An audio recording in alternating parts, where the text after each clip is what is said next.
নবী নবী বলে হায় কেঁদে কেঁদে দিন যায়, পাইনি দিদার ধুমে। লাখো সালাম কদমে নবী, লাখো সালাম কদমে। নবী নবী বলে হায় কেঁদে কেঁদে দিন যায়, পাইনি দিদার ধুমে। লাখো সালাম কদমে নবী, লাখো সালাম কদমে। সোনার মদিনায় লুকিয়ে আছো গো, দেখতে না পাই নয়নে। ও গো দেখতে না পাই নয়নে। দয়ারি নজরে চাও, গোলামের দেখা দাও। দয়ারি নজরে চাও, গোলামের দেখা দাও। ধন্য করো জনমে। লাখো সালাম কদমে নবী, লাখো সালাম কদমে। মারহাবা। दे पाल तोले दे माजी हेला कृष्णा, दे पाल तोले दे छेड़ी दे नौकाया जब मदीना, छेड़ी दे नौकाया में जब मदीना। दे पाल तोले दे माजी हेला कृष्णा, दे पाल तोले दे छेड़ी दे नौकाया में जब मदीना, ছেড়ে দে নৌকায়া আমি যাব মদিনা। মৌকায় নবী এলো মা আমিনার ঘরে, হাসিলে হাজার মানিক কাঁদিলে মুক্তা ঝরে। ও দয়ালে মুর্শিদি যার সখা তার কিসের ভাবনা, দয়ালে মুর্শিদি যার সখা তার কিসের ভাবনা। আমার হৃদয় মাঝে কাবা নয়নে মদিনা, আমার হৃদয় মাঝে কাবা নয়নে মদিনা। দে পাল তোলে দে মাঝি হেলা করিস না, দে পাল তোলে দে ছেড়ে দে নৌকায়া যাব মদিনা। কি কয়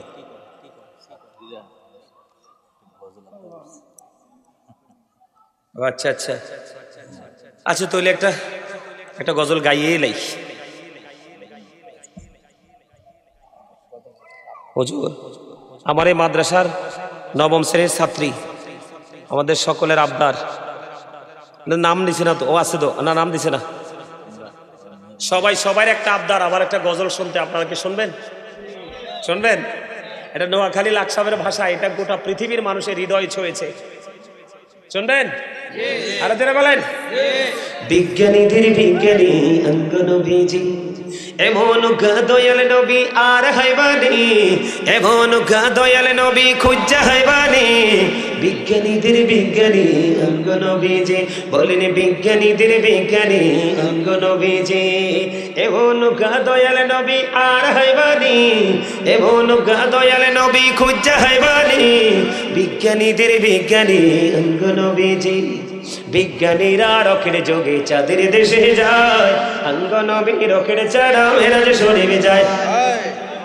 বিজ্ঞানীরা রকেট যোগে চাঁদের দেশে যায়, অঙ্গ নবী রকেট ছাড়া মেরাজ শরীফে যায়। আরে ওই যুগে কি রকেট বিমানে গুণ ছিল নি? বলো ওই যুগে কি? বিজ্ঞানীদের বিজ্ঞানী অঙ্গ নবীজি, বলেন বিজ্ঞানীদের বিজ্ঞানী অঙ্গ নবীজি। এমন দয়াল নবী আর হাইবানি, এমন দয়াল নবী খুঁজা হাইবানি। বিজ্ঞানীদের বিজ্ঞানী অঙ্গ নবীজি।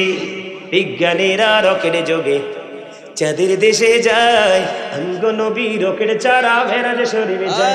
আরে ওই যুগে কি রকেট বিমানে গুলো ছিল নি? বলো ওই যুগে কি? বিজ্ঞানীদের বিজ্ঞানী অঙ্গ নবীজি। আবু বকর সিদ্দিকের শাফে কামরা। বিজ্ঞানীদের বিজ্ঞানী অঙ্গ নবীজি। আগের যুগের মানুষের অসুখ কম হইতো, অঙ্গ নবীর কাছে আইলে ভালো হয়ে যাইতো। আগের যুগের মানুষের অসুখ কম হইতো, অঙ্গ নবীর কাছে আইলে বালা হয়ে যাইতো। আরে সেই বালা কি এই যুগেতে করতে হারবানি? বলো সেই বালা কি বিজ্ঞানীদের বিজ্ঞানী অঙ্গ নবীজি। মারহাবা, আর যারা বলেন মারহাবা। এই গজলের ভিতরে যদি আমরা ঘাটাঘাটি করি কয়েক ঘন্টার ওয়াজ আছে, কারণ এটার মধ্যে পুরো গজলের মধ্যে নবীর মুজিজা লুকায়িত। সুবহানাল্লাহ বলেন না? আর যারা বলেন গজল ভাল লাগে না? লাগে। আপনারা কথা না বললে কি হয়েছে, আপনাদের বসার উপস্থিতি বলে যে ভালো লাগে। আলহামদুলিল্লাহ বলেন। গোলাপ নীলম গাধা নীলম নীলমে রজনী গন্ধা, মনের শোকে মালা গাঁথিব সকাল থেকে সন্ধ্যা। একবার দেখা দাও যদি ও গো কামলিওয়ালা, একবার দেখা দাও যদি স্বপ্নে রাত্রি বেলা, হাসি মুখে পড়াবো তোমায় হাজার ফুলের মালা। বলেন ইয়া রাসূলুল্লাহ ইয়া হাবিবাল্লাহ, বলো ইয়া রাসূলুল্লাহ ইয়া হাবিবাল্লাহ। মারহাবা। আরেকটু মানে গজলগুলো বলা মানে ব্যাটারিটাকে একটু চার্জ দেওয়া, ঠিক না বলেন? আল্লাহর হাবিব জানিয়ে দিয়েছেন জান্নাতের বাগানে যখন যাবে তোমরা জান্নাতের বাগান থেকে ফল খেয়ে নিও। ইয়া রাসূলুল্লাহ ইয়া হাবিবাল্লাহ, নবী গো জান্নাতের বাগানের ফলটা কি? আমার নবীজি বলে দিলেন সুবহানাল্লাহ আলহামদুলিল্লাহ লা ইলাহা ইল্লাল্লাহ, সুবহানাল্লাহ আলহামদুলিল্লাহ। মহব্বতে লা ইলাহা ইল্লাল্লাহ লা ইলাহা ইল্লাল্লাহ। নবী আমার নূরের পুতুল জগৎ করলেন ও জালা, নবী আমার নূরের পুতুল জগৎ করলেন ও জালা। রোজ হাসরে করবেন তিনি উম্মতের ফয়সালা, সুবহানাল্লাহ আলহামদুলিল্লাহ লা ইলাহা ইল্লাল্লাহ লা ইলাহা আরশ কুরসি লৌহ কলম সৃষ্টি যাহার ওসিলা, আরে যে আল্লাহ খুশি হইয়া নাম রাখিলেন হাবিবুল্লাহ, সুবহানাল্লাহ আলহামদুলিল্লাহ লা ইলাহা ইল্লাল্লাহ লা ইলাহা লা ইলাহা ইল্লাল্লাহ মুহাম্মাদুর রাসূলুল্লাহ সাল্লাল্লাহু আলাইহি ওয়াসাল্লাম। জোরে জোরে বলেন আলহামদুলিল্লাহ। বন্ধুরে আমার, বুখারী শরীফের মধ্যে এসেছে হাদিসখানা, হাদিসের রাবী হলেন হযরত আবু হুরায়রা রাদিয়াল্লাহু তাআলা আনহু। আমার নবী আপনার নবী দু জাহানের বাদশা নবী, বন্ধু মদিনার কামলেওয়ালা নবী, আল্লাহর প্রিয় হাবিব হাবিবুল্লাহ, তিনি বলে দিয়েছেন। গভীর মন দিয়ে শুনবেন, আমি আপনাদেরকে বলি, কারণ আমরা সবাই জানি আমরা মাহফিলে এসেছি, কিন্তু আমি জানি আমরা আল্লাহ রাব্বুল আলামিনের দিকে এগিয়ে এসেছি আল্লাহর জিকিরের জন্য। আমরা কি আল্লাহর স্মরণে আসছি না? রাসূলের স্মরণে আসছি না? স্মরণ হলো বাংলা শব্দ। আল্লাহর কোরআনের ভাষায় বলা হয় জিকির, আর ইংলিশে এটাকে বলা হয় রিমেম্বার। আল্লাহ রাব্বুল আলামিন বলেছেন remember me then I will remember you. তোমরা আমাকে স্মরণ করো, আমি তোমাদেরকে স্মরণ করব। হুজুর কেমন করে স্মরণ করব? আল্লাহ বলেছেন ফাযকুরুনি আযকুরুকুম, আল্লাহ রাব্বুল আলামিন আরো বলেছেন, ইয়া আইয়ুহাল্লাযীনা আমানু যকুরুল্লাহা যিকরান কাসীরা ওয়াসাব্বিহুহু বুকরাতাও ওয়াসীলা। জোরে জোরে কোন আল্লাহু আকবার। খেয়াল করবেন, আল্লাহ বলেছেন তোমরা বেশি বেশি করে কি করো? আল্লাহর জিকির করো, সকাল তো সন্ধ্যা আল্লাহর পবিত্রতা ঘোষণা করো। হুজুর কেমন করে করব? আল্লাহ বলেছেন ফাযকুরুল্লাহ কিয়ামান, দাঁড়িয়ে দাঁড়িয়ে জিকির করো, ও কুউদান বসে বসে জিকির করো, ওয়া আলা যুনুবিকুম শুয়ে শুয়ে জিকির করো। তারপরেও জিকির বন্ধ করা যাবে না। সায়েন্টিফিকদের গবেষণা ইনস্টিটিউট থেকে বন্ধু উঠে এসেছে, জিকির এমন একটা নিয়ামত মানব জীবনে। জিকা ইজ দা হার্ট মেডিসিন। জিকির হলো মাওলার জিকির হলো হার্টের ঔষধ। সুবহানাল্লাহ বলেন না। জিকির কি? হার্টের ওষুধ। আপনি যত বেশি বেশি করে জিকির করবেন, আপনার হার্ট তত বেশি স্ট্রং থাকবে। একটা মানুষের হার্ট যত বেশি স্ট্রং, বন্ধু তার জীবনও তত বেশি স্ট্রং।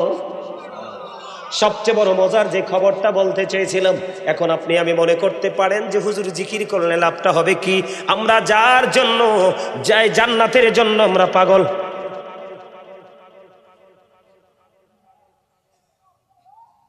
আল্লাহর হাবিব বলে দিয়েছে, কেউ যদি একা একা জিকির করে, আল্লাহ রাব্বুল আলামিন ওই বান্দার জিকির একা একা করে। সুবহানাল্লাহ। কত মজার খবর! কেউ যদি 1 বিঘা পরিমাণ জিকির করার জন্য মালিকের দিকে এগিয়ে যায়, আল্লাহ রাব্বুল আলামিন বলে দিয়েছেন, হাবিব আপনি জানিয়ে দেন আমি আমার ওই বান্দার দিকে 1 গজ পরিমাণ এগিয়ে আসি। বন্ধু, বড় মাসিমপুরের আমার ভাই, আমার বাবা গো, আমার মা বোনদেরকে ডেকে ডেকে বলছি, হৃদয়ের জানালা খুলে তোমরা সবাই শোনো। তুমি যদি 1 বিঘা পরিমাণ মালিকের দিকে যদি এগিয়ে যাও, মালিক তোমার দিকে 1 গজ পরিমাণ এগিয়ে আসবে। বন্ধুরে আমার, তুমি যদি 1 হাত পরিমাণ মালিকের দিকে জিকির করতে করতে এগিয়ে যাও, মালিক কথা দিয়েছে আমি আমার বান্দার দিকে 2 হাত পরিমাণ এগিয়ে আসি।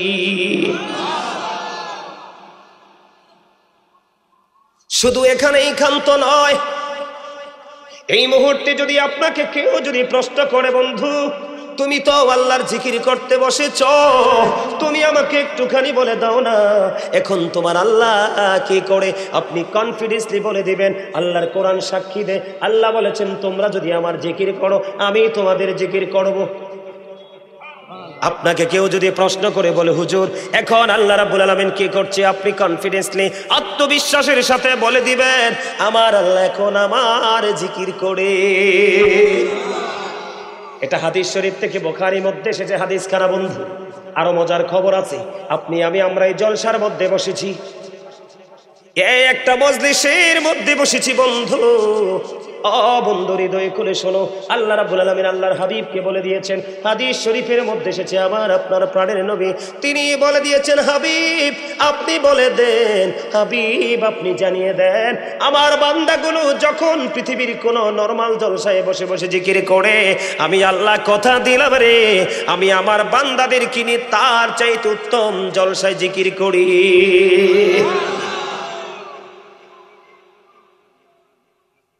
আল্লাহর হাবিব আরো বলে দিয়েছেন, আপনি আমি যখন হেঁটে হেঁটে মালিকের জিকির করার জন্য হেঁটে হেঁটে আসি, আল্লাহর হাবিব জানিয়ে দিয়েছে আল্লাহ রাব্বুল আলামিন আপনার আমার দিকে দৌড়ে আসে।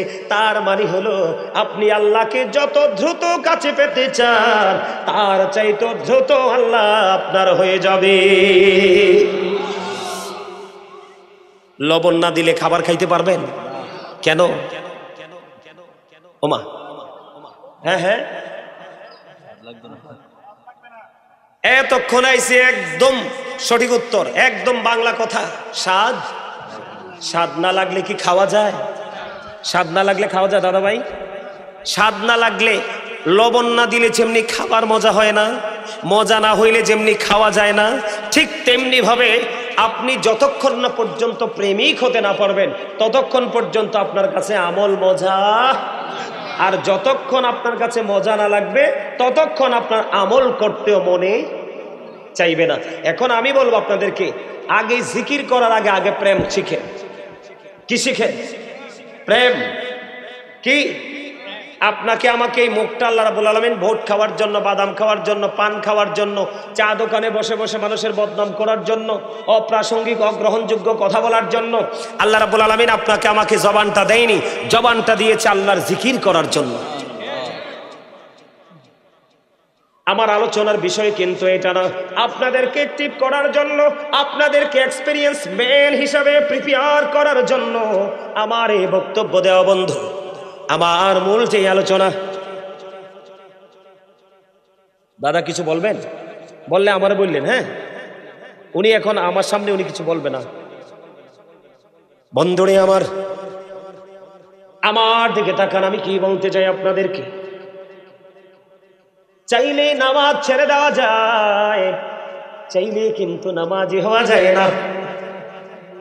চাইলে বেয়াদব হওয়া যায়, চাইলে কিন্তু ভদ্র হওয়া যায় না। কথা বলেন না কেন? বেয়াদব হওয়া তার যত সহজ, ভদ্র হওয়া কি তত সহজ। চাইলে মাহফিল কি বয়কট করা যায়, চাইলে কিন্তু মাহফিলে এসে আল্লাহ রাব্বুল আলামিনের রহমতের বাগানের, যে বাগানে জান্নাতের বাগানের মেহমান চাইলে হওয়া যায় না, মালিক চাইলে হতে পারবেন, অন্যথায় না। দুঃখ লাগে, আফসোস লাগে। আপনি দেখবেন হিন্দু, খ্রিস্টান, বৌদ্ধরা দেখবেন তারা যখন তাদের ধর্মীয় কাজগুলো করে উপাসনালয়ে যায়, তাদের মধ্যে কোনো বিচলিত অবস্থা থাকে না, তাদের মধ্যে কোনো পেরেশানি থাকে না। আমরা মুসলমান নামাজ পড়তে গেলে তারা, মিলাদ পড়তে গেলে তারা, কোরআন পড়তে গেলে তারা, যেখানে যাই সেখানে তাড়াহুড়া। এই তাড়াহুড়াই কিন্তু আপনাকে নিয়ে যাবে জাহান্নামের নিকটবর্তী স্থানে। আমার কথাগুলো আপনারা মন দিয়ে শোনেন।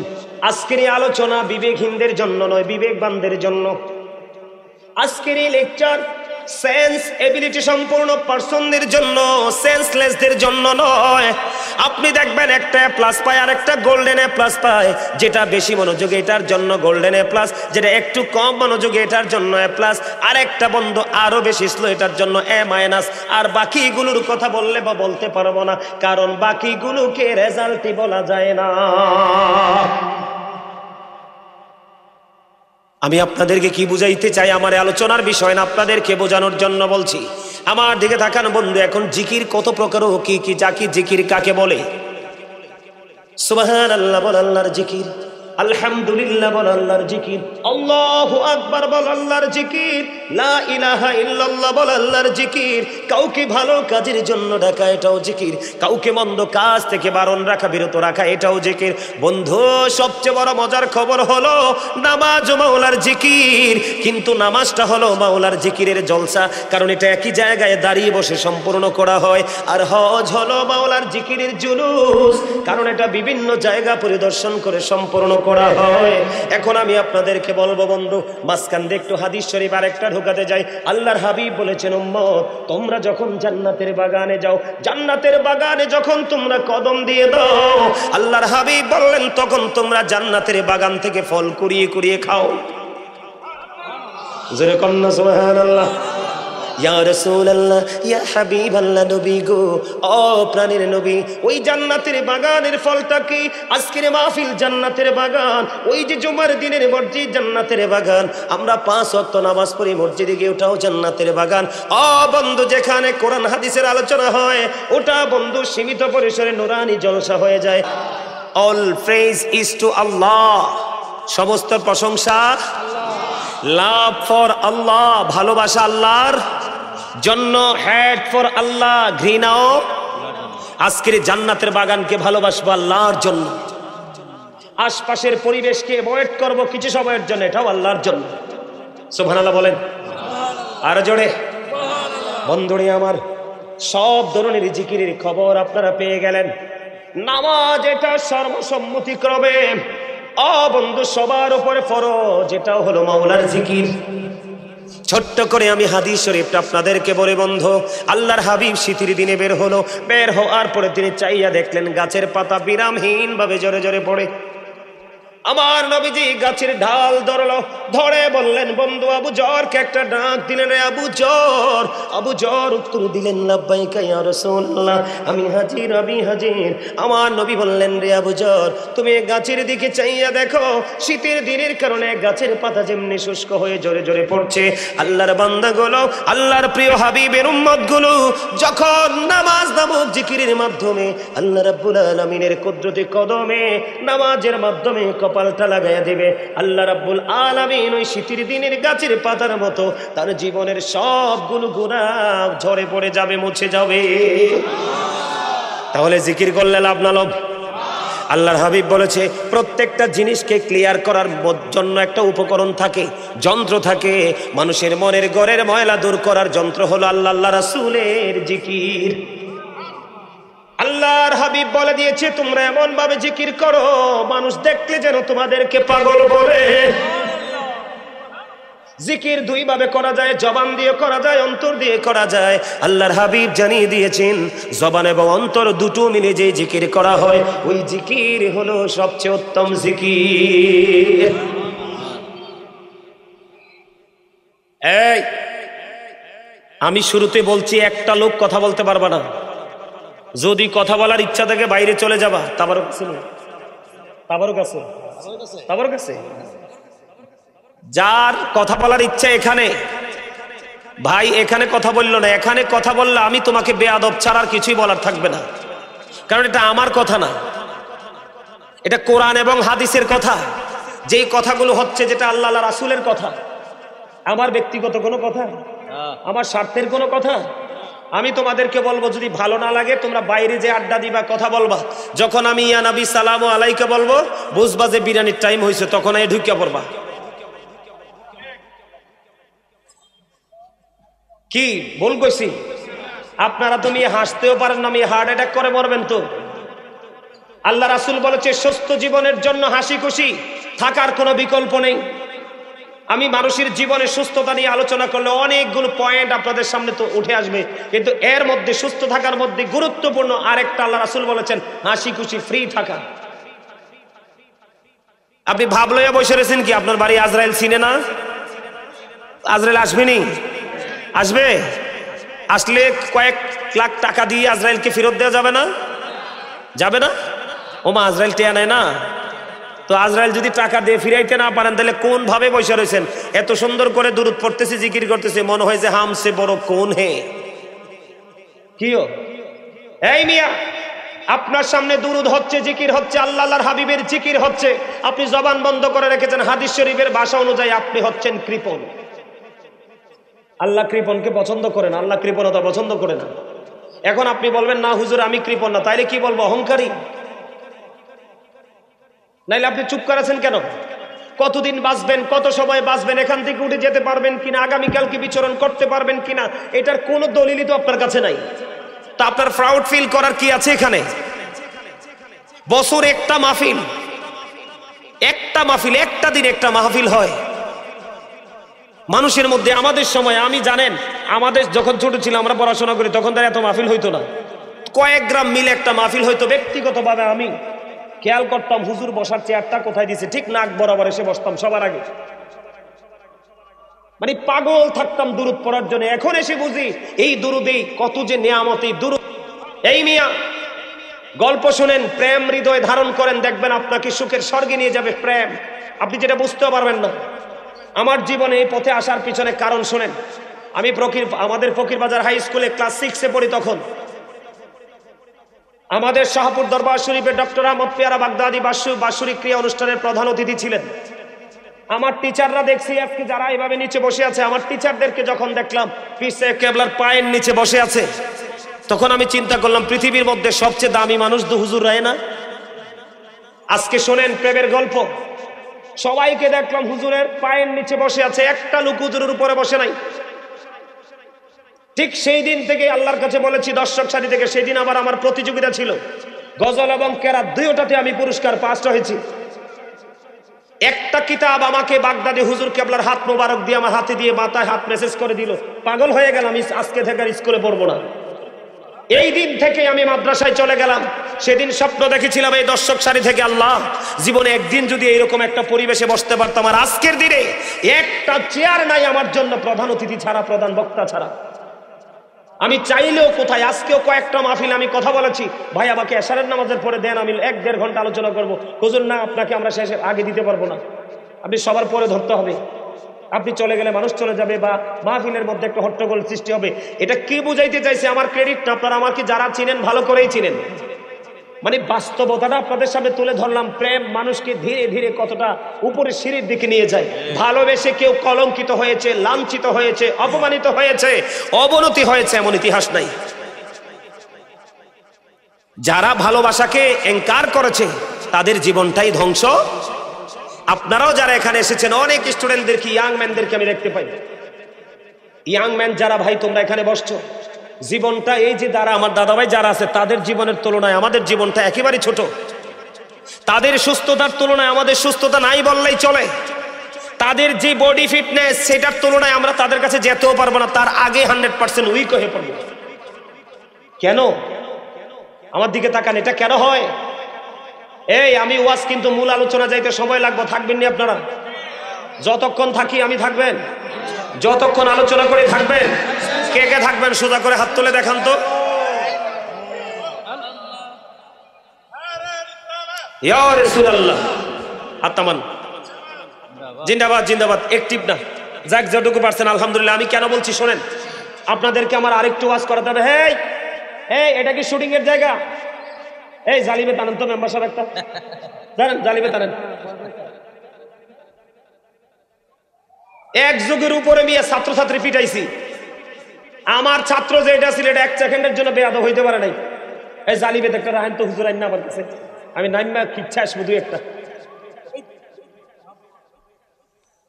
এগুলো কি আসলে রাগের কথা না প্রেমের কথা? এটি বুঝতে হবে তো।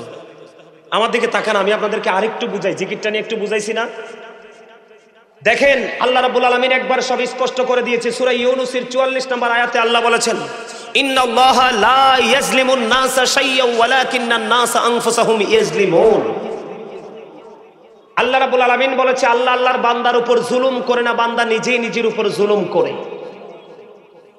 আল্লাহ আল্লাহর বান্দার উপর কি করে না? অত্যাচার করে না, বান্দা নিজে নিজের উপর অত্যাচার করে। আল্লাহ বলেছেন, আল্লাহু লা ইউহিব্বুজ জালিমিন। যারা অত্যাচারী আল্লাহ তাদেরকে ভালোবাসে না। খেয়াল করেন, আল্লাহ আরো বলেছেন, ওমালিজ জালিমিনা মিন আনসার।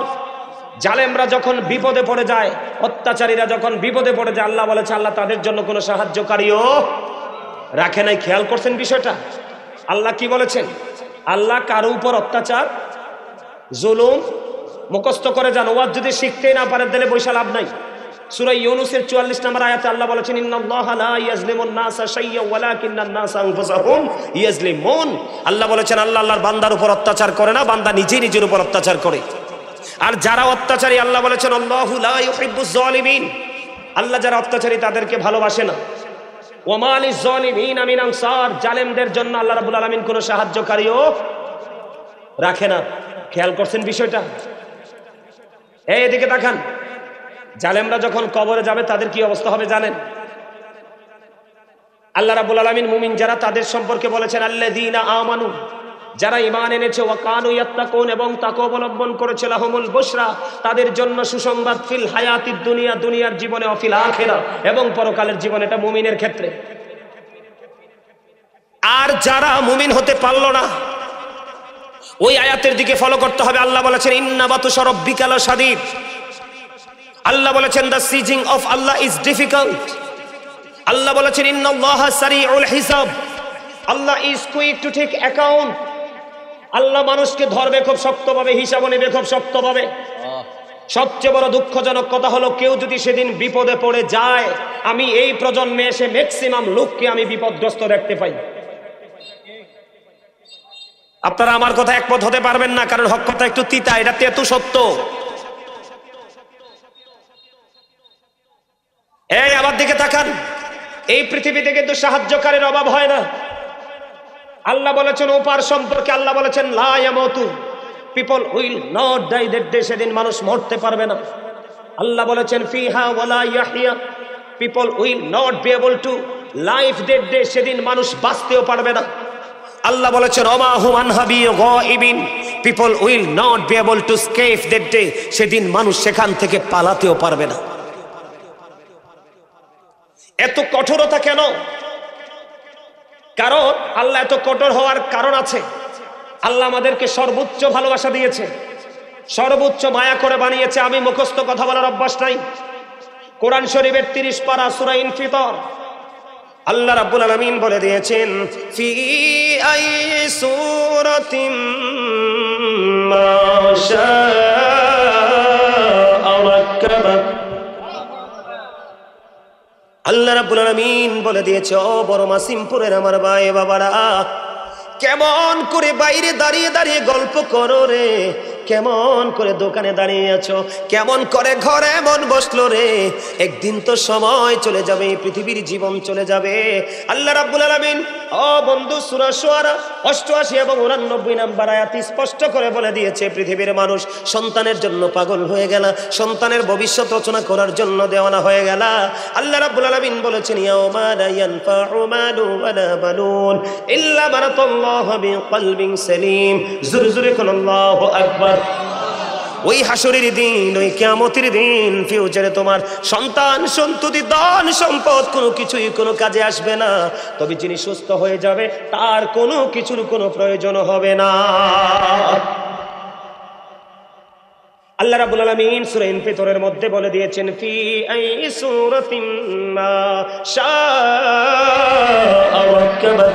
আল্লাহ রাব্বুল আলামিন বলে দিয়েছে আল্লাহ আল্লাহর বান্দাকে আল্লাহর মন মতো করে বানাইছে। আল্লাহ ক্রিয়েটেড দ্য মাইন্ড, আল্লাহর মন মতো করে আমাদেরকে বানিয়েছে বন্ধু।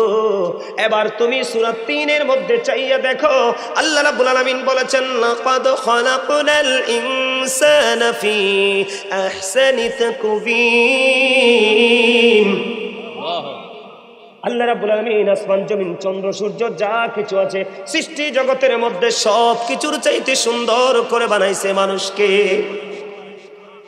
এখন আমার দিকে তাকান, আল্লাহ মন মতো করে বানাইছে, সুন্দর করে বানাইছে।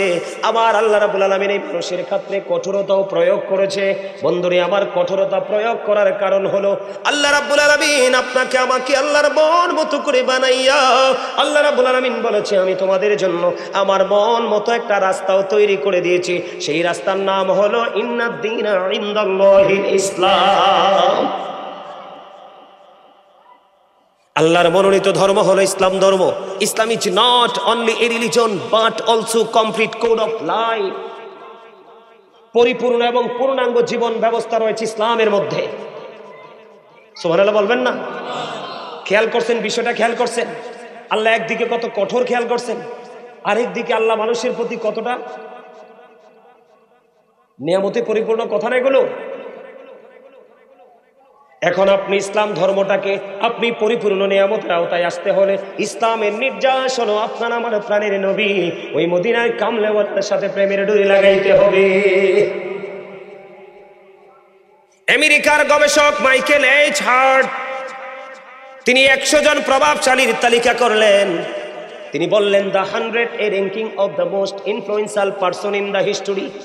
100 জন প্রভাবশালীর তালিকায় তিনি ইনফ্লুয়েন্সিয়াল দ্বারা আপনার আমার প্রাণের নবীকে তিনি আখ্যায়িত করেছেন। ডক্টর আহমদ পেয়ারা বাগদাদি পীর সাহেব কেবলা যিনি বোস্টন ইউনিভার্সিটির লেকচারার ছিলেন, ওনার অসংখ্য কিতাব তিনি ইংলিশ বাংলা আরবি উর্দুতে তিনি রচনা করেছেন।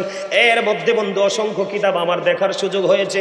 এর মধ্যে আমার বেশি ভালো লেগেছে আমার প্রাণ মুর্শিদ ডক্টর আহমদ পেয়ারা বাগদাদি পীর সাহেব কেবলা তিনি একটা বক্তব্য দিয়েছে of all the great religious personalities of all prophet মুহাম্মদুর রাসূলুল্লাহ সাল্লাল্লাহু আলাইহি ওয়াসাল্লাম ওয়াজ দ্য মোস্ট সাকসেসফুল।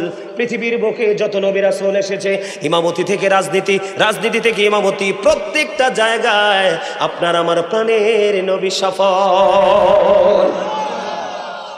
সেই নবীর উম্মত হয়ে আমরা দামি না কম দামি? আমি সব সময় বুকে হাত দিয়ে বলি I am very successful person. তার কারণ হলো আল্লাহর প্রিয় হাবিব হাবিবুল্লাহর উম্মত হতে পেরেছি, এটা আমার জন্য সবচেয়ে বড় তাকদীর। আমি আপনাদেরকে আরেকটু ক্লিয়ার করে দেই বন্ধু, কালেমা তয়্যবার দিকে নজর দিয়ে দেখবেন। কালেমায়ে তয়্যবা আমার দিকে তাকান, আমি আস্তে আস্তে করে আমার মূল আলোচনার দিকে যাচ্ছি বন্ধু।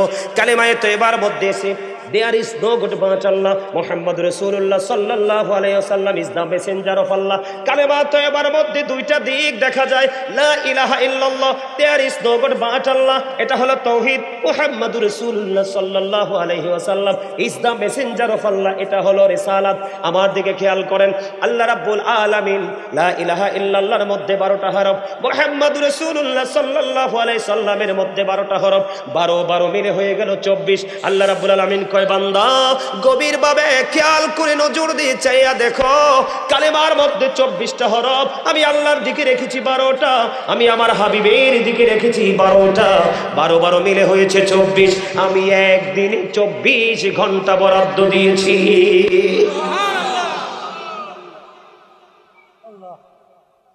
এবার আসেন আমার দিকে বন্ধু, কালেমার মধ্যে আরো মজার রহস্য আছে। আল্লাহর নাম লিখতে 4টা হরফ লাগে, আলিফ লাম লাম হা, একটার উপর নিচে কোনো নক্তা নাই। নবীজির নাম মোবারক লিখতে 4টা হরফ, মিম হা মিম দাল, 4টার মধ্যেও কোনো নক্তা নাই, 4 মিলে হলো 8। আল্লাহ রাব্বুল আলামিন বলে দিয়েছে, বান্দা আমি তোমাদের জন্য এই কালেমার সাথে মিল রেখে আমি এবং আমার হাবিবের সাথে প্রেমের ডুরি লাগাইয়া আমি জান্নাত বরাদ্দ করে দিলাম 8টা।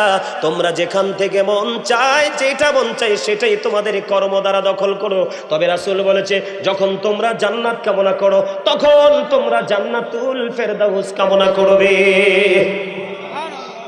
কালেমার মধ্যে মজা দেখছেন নি? এবার কালেমার মধ্যে বন্ধু সরল সোজা 2টা রাস্তা, একটা হলো আল্লাহ আর একটা হলো রাসূল, দিক হলো 2টা, কালেমার মধ্যে 2টা দিক। বন্ধু এই 2টা দিকে আল্লাহ রাব্বুল আলামিন এই 2টা দিকের দিকে খেয়াল রেখে সৃষ্টি জগতের প্রত্যেকটা জায়গা তিনি সাজিয়েছে। আপনি আপনার বডির দিকে সব দিকে তাকায় দেখেন, 2টা কোথাও গেলে আপনি 3টা খুঁজে পাবেন না। বডির দিকে তাকান, 2টি হাত, 2টি পা, 2টি চোখ, 2টি কান, 2টি জিহ্বা, ঠিক কিনা বলেন? আলো আধার, কঠিন কোমল, ঘৃণা প্রেম, বাদশা ফকির, দুর্বল সবল, থেকে ভোগে, সব জায়গায় গেলে 2টা। তার কারণ হলো কালেমায়ে তাইয়্যিবা।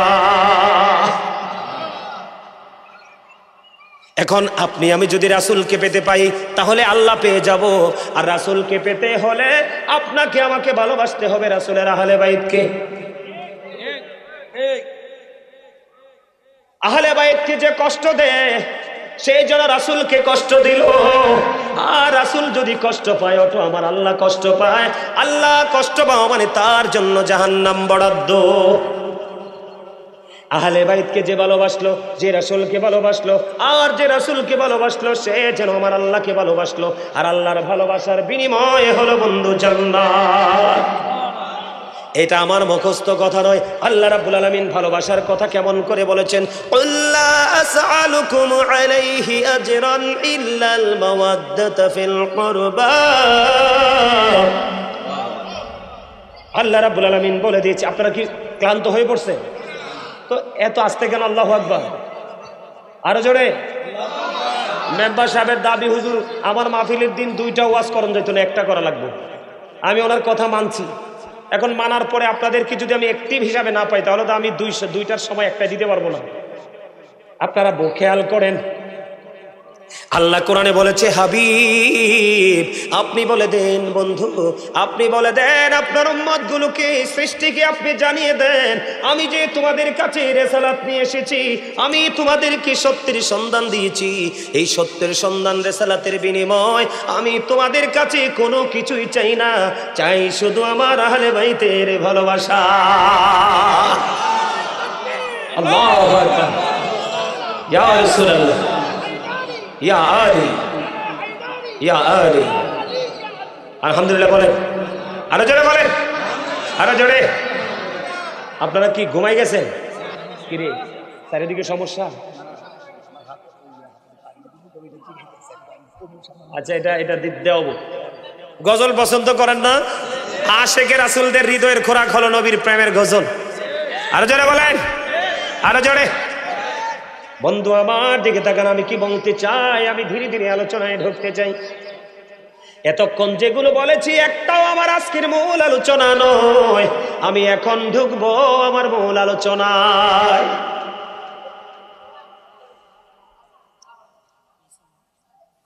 আল্লাহর হাবিবকে আল্লাহ রাব্বুল আলামিন বুদ্ধি শিখিয়ে দিয়েছে। হাবিব আপনি বলে দেন আপনি যে রিসালাতের দাওয়াত দিয়ে গিয়েছেন তাদের কাছে, এর বিনিময়ে আপনি তাদের কাছে কিছুই চাই না, এর বিনিময়ে আমি তোমাদের কাছে কিছু চাই না। আমাদের কাছে আল্লাহর হাবিব, আমাদের নবীজি আমাদের কাছে কিছুই চায় না, চাই শুধু নবীর আহলে বাইতের মুহাব্বত।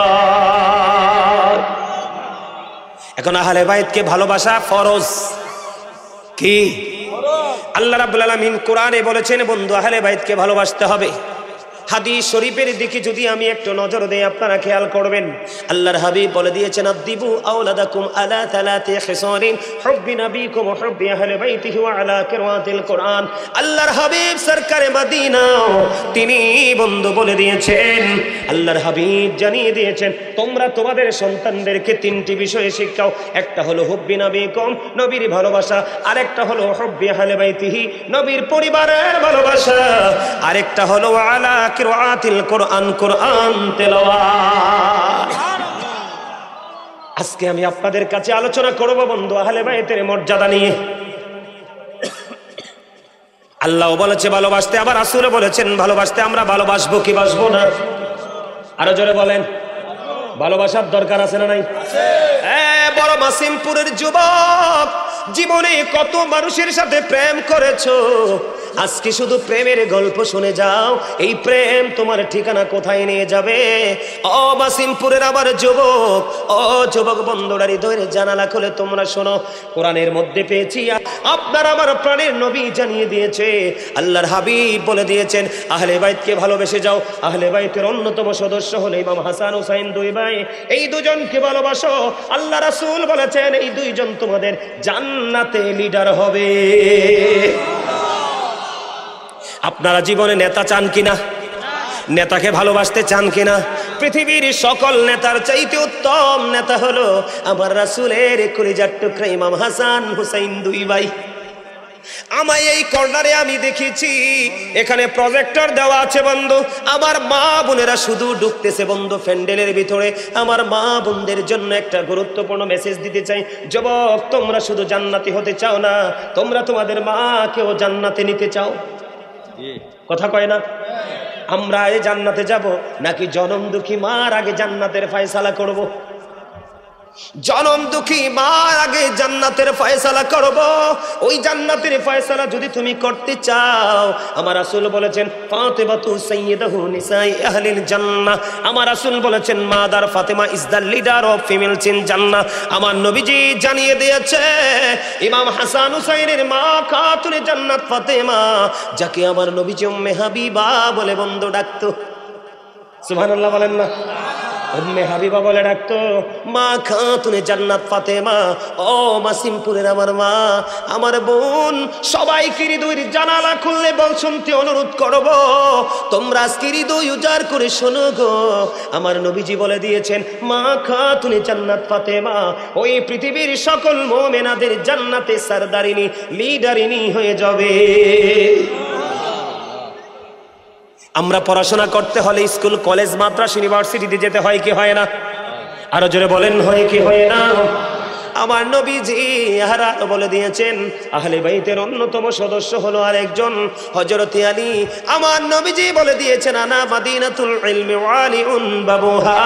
আমার নবীজি বলে দিয়েছেন I am a city of education, the gate of that city is Ali. আপনার আমার প্রাণের নবী বলে দিয়েছেন বন্ধু আলী হলো, আমি হলাম শিক্ষার শহর, আর সেই শহরের দরজা হলো আমার আলী। আহলে বাইতের মর্যাদা কম না বেশি? আরো জোরে বলেন। ও বন্ধু আহলে বাইতের মর্যাদা নিয়ে যদি আমি বলি বন্ধু, আমার দিকে তাকান, কত প্রেমময় বক্তব্য, কত প্রেমময় মজার জিনিসে। ও মাসিমপুরের যুবক, আমার ভাই, আমার বন্ধুরা, আপনার আমার প্রাণের নবী জানিয়ে দিয়েছেন একদিন ইমাম হুসাইন রাদিয়াল্লাহু তাআলা আনহু আমার নবীকে ডাক দিয়ে বললেন নানা গো, নানা আজকে তুমি ঘোড়া হবে, আমি হব সেই ঘোড়ার সওয়ার। নানা নানা গো তুমি ঘোড়া হবে, আমি আজকে ঘোড়ার সওয়ার হব, আমি ঘোড়ায় চড়ব। নানা বন্ধুরি আমার, আপনার আমার প্রাণী নবী বন্ধু ঘোড়া হয়ে গেল। ইমাম হুসাইন নানার পিঠে চড়লো। রহমাতাল লিল আলামিন, ইমামুল মুরসালিন, সিরাজুল মুনিরা নবী, আল্লাহর প্রিয় হাবিব হাবিবুল্লাহ, ও বন্ধু যিনি নবীদের নবী, উনি আজকে ঘোড়া হয়ে গেল। আর ঘোড়ার সওয়ার হলো হযরত হুসাইন। হুসাইন একটা ডাক দিয়ে বলল, নানা নানা গো, নানা বলো না তুমি বড় না আমি বড়, নানা নানা গো বলে দাও না তুমি দামি না আমি দামি।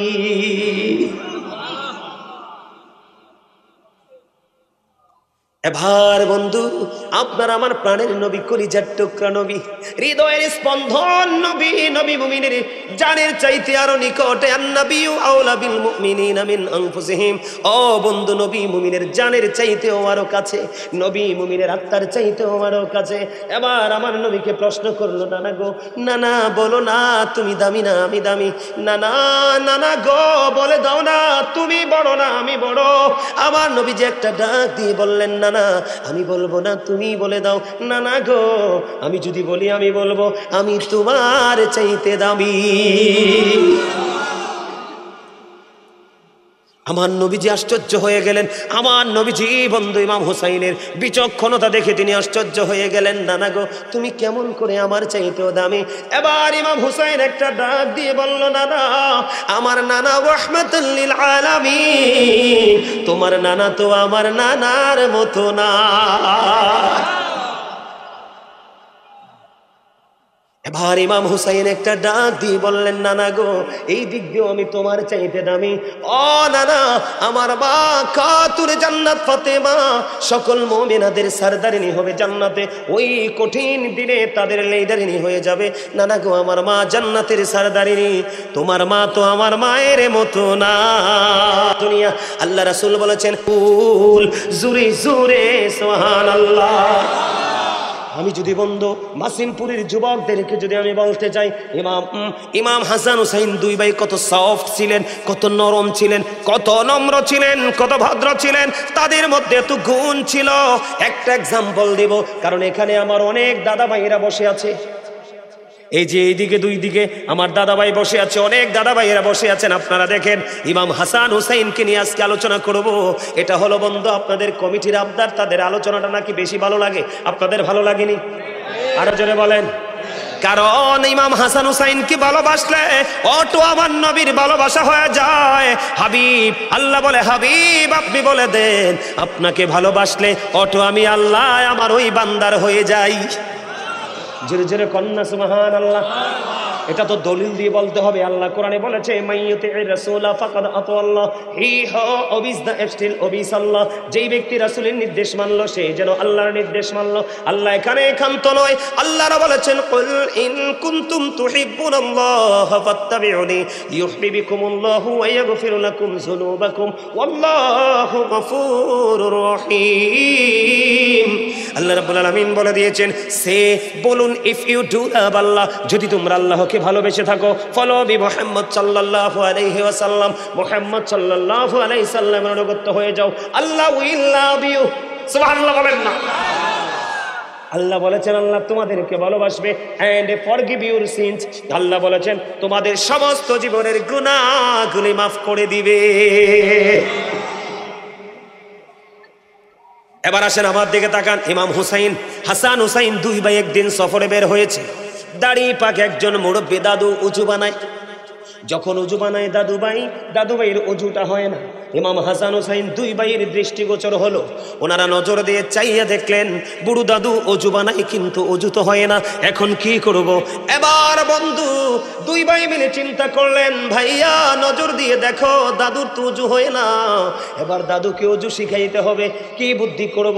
দুই ভাই মিলে বন্ধু সিদ্ধান্ত নিলেন, ধীরে ধীরে ধীরে ধীরে হাঁটি হাঁটি পা পা করে ওই বুড়ো দাদুর কাছে চলে গেলেন।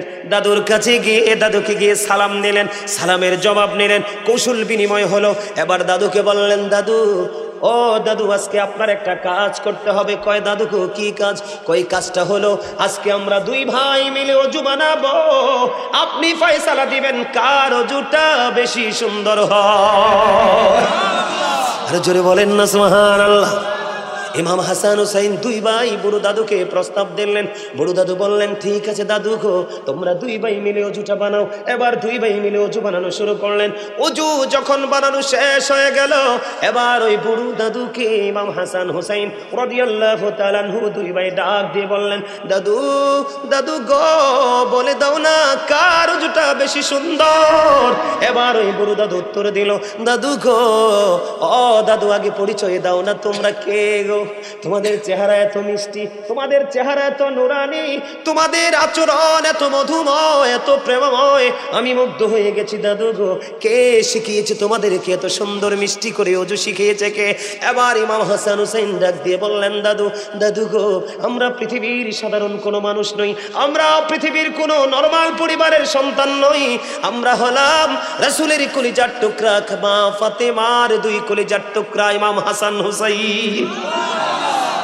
এই কথা বলতে দেরি ওই বুড়ো দাদু একটা ডাক দিয়ে বললেন, দাদু, বুড়ো দাদু একটা ডাক দিয়ে বললেন, দাদু দাদু গো, তোমরা দুই ভাইয়ের অজুই হয়েছে বেশি সুন্দর, আমার অজুটাই হয় না। আর আমরা ভুল করলে ঘাড় চেপে ধরি। ইমাম হাসান হুসাইন কত সফট, তাদের জীবনী থেকে অনেক তথ্য দিতে পারবো বন্ধু। তাদেরকে আমার আল্লাহ ভালোবাসে, এটা আপনারা জানেননি? এটা কি আপনারা বিশ্বাস করেন? আমার দিকে তাকান বন্ধু, আল্লাহ রাব্বুল আলামিন তাদেরকে কেমন করে ভালোবাসে। দুই ভাই একদিন হাতের লেখা লেখলেন। হাতের লেখা লেখার পরে আপনারা আমার প্রাণের নবীজির কাছে চলে গেলেন, নানা গো, আমরা দুই ভাই মিলে হাতের লেখা লিখেছি। নানা আপনি বলে দেন, আমরা দুই ভাইয়ের হাতের লেখার মধ্যে কার লেখা বেশি সুন্দর? আমার নবীজি বললেন, নানা গো, তোমরা চলে যাও তোমাদের বাবার কাছে। এবার চলে গেলেন দুই কলিজার টুকরা, আমাদের ভালোবাসার হৃদয়ের স্পন্দন। চলে গেলেন মা বাবা আলীর কাছে। আলীর কাছে যাওয়ার পরে আলী একটা ডাক দিয়ে বলল, বাবা বাবা গো, চলে যাও তোমরা তোমাদের মায়ের কাছে। মায়ের কাছে বন্ধু চলে গেলেন। মায়ের কাছে চলে যাওয়ার পরে মাকে ডাক দিয়ে বললেন, মা মা গো, বলে দাও না কার লেখা বেশি সুন্দর? মা খাতুনে জান্নাত ফাতেমা এবার একটা ডাক দিয়ে বললেন, বাবা আমার কাছে 60টা মতি আছে। কয়টা মতি? আমার কাছে 60টা মতি আছে। আমি তোমাদের দিকে 60টা মতি নিক্ষেপ করব, তোমরা যে বেশি কুড়াতে পারবে তার লেখা বেশি সুন্দর বলে গণ্য হবে। জোরে জোরে বলুন আল্লাহু আকবার। বন্ধুরে আমার, মা ফাতেমা একটা একটা একটা একটা করে তারা দুই ভাইয়ের দিকে একটা একটা করে বন্ধু 6টা মতি নিক্ষেপ করে দিল। 6টা মতি বন্ধু নিক্ষেপ করে দিল। এবার তিনটা তিনটা করে দুই ভাই কুড়িয়ে নিয়ে গেল। মা ফাতেমার কাছে আছে কয়টা? একটা। তারা ভাই কয়জন? দুই ভাই বন্ধু। ও বন্ধু, মা ফাতেমা যখন একটা মতি নিক্ষেপ করবে দুই ভাইয়ের দিকে, আল্লাহ রাব্বুল আলামিন জিবরিলকে একটা ডাক দিয়ে বললেন, জিবরাইল জলদি করে চলে যাও আমার হাবিবের কলিজার টুকরা ফাতেমার বাড়িতে। আমার ফাতেমার বাড়িতে চলে যাও। যখন ওই ফাতেমা ওই মুতিটা নিক্ষেপ করবে দুই ভাইয়ের দিকে, সঙ্গে সঙ্গে মুতিটাকে 2টা টুকরা করে দুই ভাইয়ের দিকে সমান করে দিয়ে দিবে। বন্ধু আল্লাহর কুদরতে মা ফাতেমা যখন মুতিটা সামনের দিকে নিক্ষেপ করলো, সঙ্গে সঙ্গে আল্লাহর কুদরতে অটো মুতিটা 2টা টুকরা হয়ে দুই ভাইয়ের দিকে চলে যায়। মা ফাতেমা ফয়সালা দিয়ে দিলেন, বাবা বাবা গো, তোমরা দুই ভাইয়ের লেখাই সমান সুন্দর।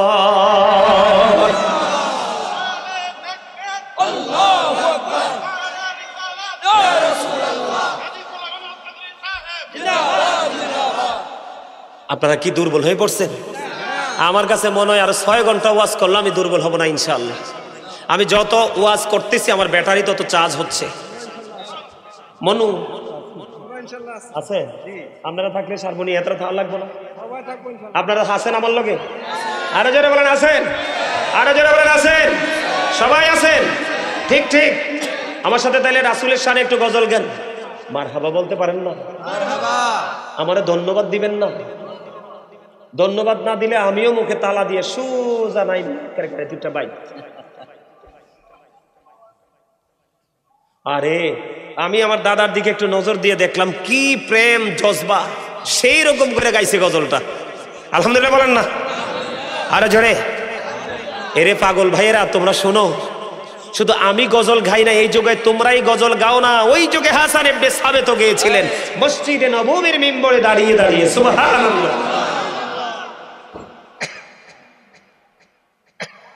এই কথা নাই, কথা নাই, কথা বলা যাবে না। আমি আস্তে আস্তে গভীরের দিকে ঢুকতেছি। আলহামদুলিল্লাহ বলেন আরো জোরে। বন্ধুরে আমার, ফাইসালা হলো লেখার ক্ষেত্রেও সমান। ওযু করেছে, ওযু সমান হয়ে গেল সুন্দর, কেউ বেশিও না কেউ কমও না বন্ধু। এতে বোঝা যায় আমার মাওলা তাদের দুই ভাইকে বেশি ভালোবাসে। আমি যদি আপনাদেরকে আরো বেশি মজার খবর দেই বন্ধু, আমরা আমাদের নামাজের মধ্যে কতটা অ্যালার্ট থাকতে হয়, কতটা সচেতন থাকতে হয়। আমার নবীজি একদিন নামাজের মধ্যে সেজদায় চলে গেল। সেজদা দেওয়ার পরে ইমাম হুসাইন এবার আমার নবীজির কাঁধ মোবারকে, মুসল্লিরা আশ্চর্য হয়ে গেল, কেন গো আমার নবী এত লম্বা সময় ধরে সেজদায় পড়ে আছে? বন্ধু কারণ হলো ওই আল্লাহর মনোনীত যে জান্নাতের সরদার, আল্লাহর প্রিয় হাবিবের আওলাদ আহলে বাইত ইমাম হুসাইন আমার নবীজির কাঁধ মোবারকে উঠে বসে আছে। যখন আমার নবীজি নামাজ শেষ করে ফেললো, নামাজ শেষ করার পরে যখন প্রশ্ন করা হলো, ইয়া রাসূলুল্লাহ এত দেরি হওয়ার কারণ কি গো? আমার নবী বলে দিয়েছেন ইমাম হুসাইন যখন আমি সিজদায় চলে গেলাম, ইমাম হুসাইন আমার কাঁধের মধ্যে উঠে বসেছে। তারা যদি ইচ্ছে করে না মেরে, তাদেরকে ধাক্কা দিয়ে নামিয়ে দেওয়ার কোনো ইখতিয়ার নাই। আর আপনার আমার সামনে যদি কেউ নামাজের সামনে দিয়ে দৌড় দেয়, কি করে? কথা বলেন না কেন? আমাদের সামনে দিয়ে যদি কেউ বন্ধু, হাদিস শরীফের মধ্যে এসেছে আল্লাহর হাবিব বলে দিয়েছেন বন্ধু 40 পর্যন্ত দাঁড়াই থাকো, তারপরেও নামাজ চলাকালীন নামাজের সামনে দিয়ে যায়ও না। কত পর্যন্ত? 40 বলতে এখানে বন্ধু সংখ্যা আছে 3টা। হাদিস শরীফের মধ্যে এসেছে, হাদিসের রাবী বলেছেন আমার সঠিক মনে নাই আমার নবী কি 40 দিনের কথা বলেছেন, নাকি 40 মাসের কথা বলেছে, নাকি 40 বছরের কথা বলেছে, নাকি 40 দিনের কথা বলেছে। বন্ধু বন্ধু প্রয়োজনে 40 বছর দাঁড়াই থাকো, তারপরেও নামাজের সামনে দিয়ে যাওয়া যাবে না।